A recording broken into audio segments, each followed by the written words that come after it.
exercice 12, soit P un nombre premier positif, montrer pour tout cas appartenant à 1 jusqu'à P-1, P divise CPK. Donc, on commence. Il faut montrer, pour tout cas allant de 1 jusqu'à P-1, P divise CPK et on a P, c'est un nombre premier positif. Donc, que vaut CPK? Que vaut CPK, donc? P factoriel sur P moins K factoriel, K factoriel. Donc, le but, c'est dire P divise CPK. Cela veut dire que P fois quelque chose égale CPK. Donc, pour montrer qu'il y a P et simplifier un peu l'écriture, c'est quoi P factoriel? C'est P fois P moins 1 fois P moins 2 jusqu'à P moins K factoriel. Comme ça, je peux simplifier, OK? Mais vous pouvez dire jusqu'à fois 3, fois 2, fois 1. Mais P moins K factoriel, ça existe dans P factoriel et c'est aussi dans le dénominateur. Donc, on peut le simplifier. Ça, c'est petit k, OK?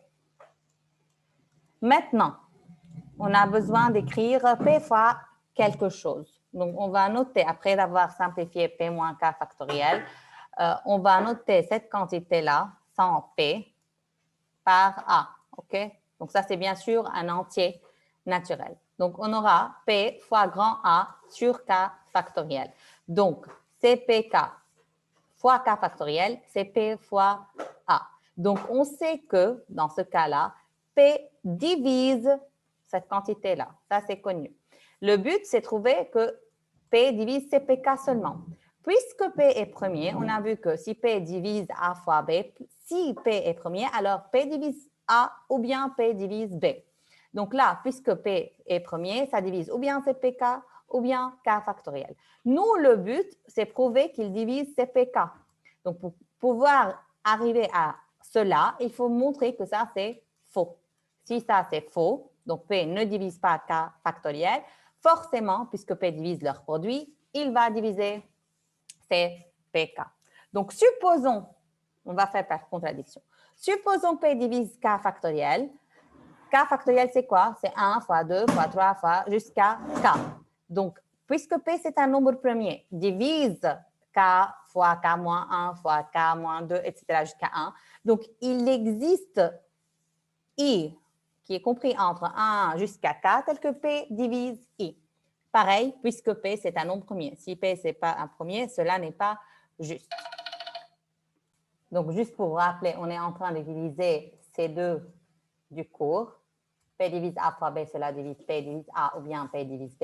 Et si P divise un produit de facteurs, alors il divise l'un d'entre eux. Et ces deux-là, c'est dû à P est premier.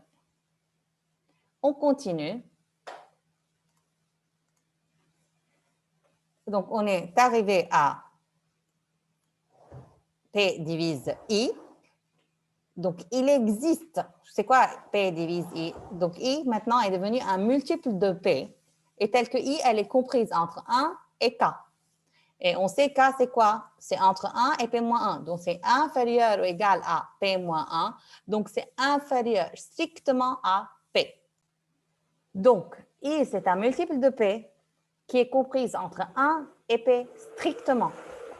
Contradiction, ce n'est pas possible. Il n'y a pas de I qui est un multiple de P compris en 1 et P strictement, parce que les multiples de P sont quoi? 0, P, 2P, etc. Donc, ça, c'est faux. Donc, on peut déduire que P, alors, puisqu'il ne divise pas K factoriel, alors il divise CPK.